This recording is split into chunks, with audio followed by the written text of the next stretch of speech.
What's up, guys? So this is the sixth and final part of the Britney Spears audio where she tells her story leading up to her conservatorship ending.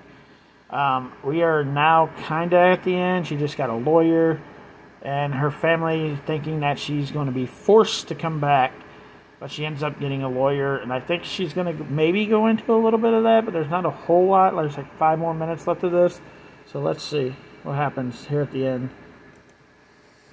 And if you don't do what we say, we're going to show you who's boss. I didn't play their game anymore. I got on my knees every day and I prayed.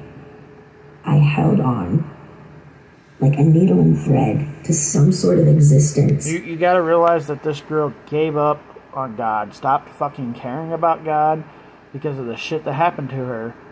She finally gets away from it a little bit. Like, she doesn't know if she's going to be forced to go back. But she's away from it enough right now. And she went back to God.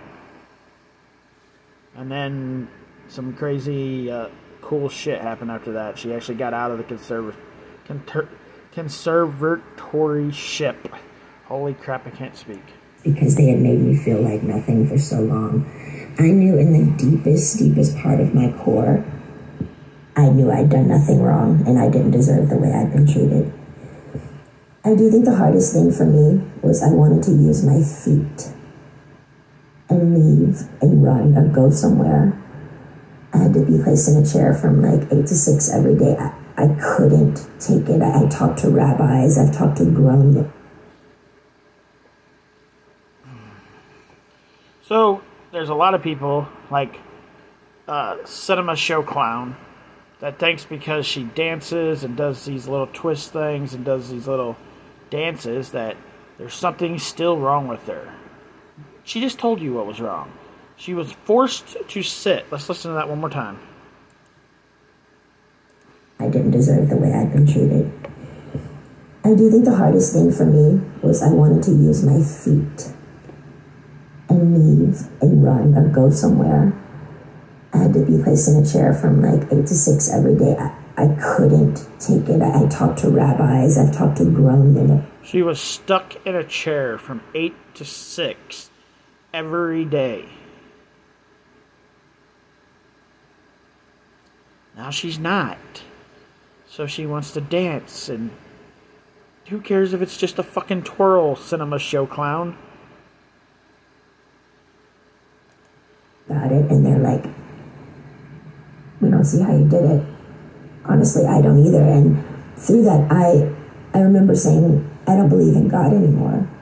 I honestly deserve an award for acting like I was okay every day. I thought they were trying to fucking kill me. I remember... That's kind of what it sounds like they were trying to do to you. They might not have been actually trying to forcefully kill you, but they were trying to kill you, if that makes sense. Like, not for real kill you, but who you are. One time I was backstage and I needed my inhaler, and I opened up to my assistant because I had my phone with me, which I'm not supposed to have my phone underneath the stage, but I said to her, you know what I'm doing. I was talking to a guy and he wanted to just leave the country with me. We had it all set up to just leave, and it was a secret relationship. And I said, my biggest fear was, what would my dad do if I did do something wrong? What if I left the country? What if they found me, and what would they do? And I said, I feel like they would lock me up or something or really hurt me. And she looked at me and she said, are you kidding me, Britney? Your dad would never do that to you.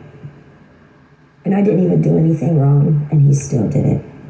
I'm honestly more angry at my mom because I heard when reporters would call her at the time and ask questions of what was going on, she would go innocently hide in the house, and she wouldn't speak up. It was always like... Her mom's just as guilty as her dad, in my opinion. Yes, the mom didn't cause this to happen, but she didn't try to stop it either. I don't know what to say. I just don't want to say the wrong thing. We're praying for her. I feel like she could have gotten me a lawyer. in literally 2 seconds. My friend helped me get one in the end, but every time I made contact with a firm, my phone was tapped, and they would take my phone away from me. And again, I get nothing out of sharing all of this. I have offers to do interviews with Oprah and so many people, lots of money, but it's insane. I don't want any of it. For me, it's beyond a sit-down, proper interview. I had no contact in that place for so long, and my heart would just want to stand up in my family's faces and scream and cry and throw a tantrum and go back in time and do exactly what I wanted to do at those times. Yeah, and might even spit in their fucking faces.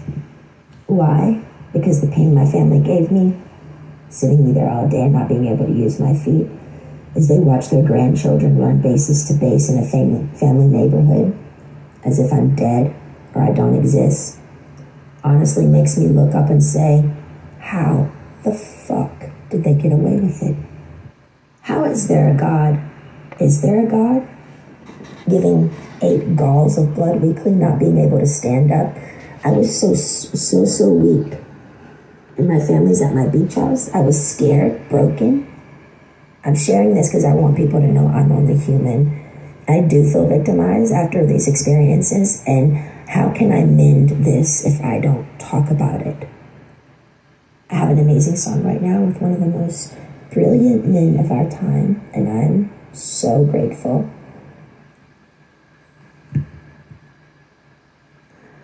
But if you're a weird introvert oddball like me, who feels alone a lot of the time, and you needed to hear a story like this today so you don't feel alone, know this: my life has been far from easy, and you're not alone. There you go.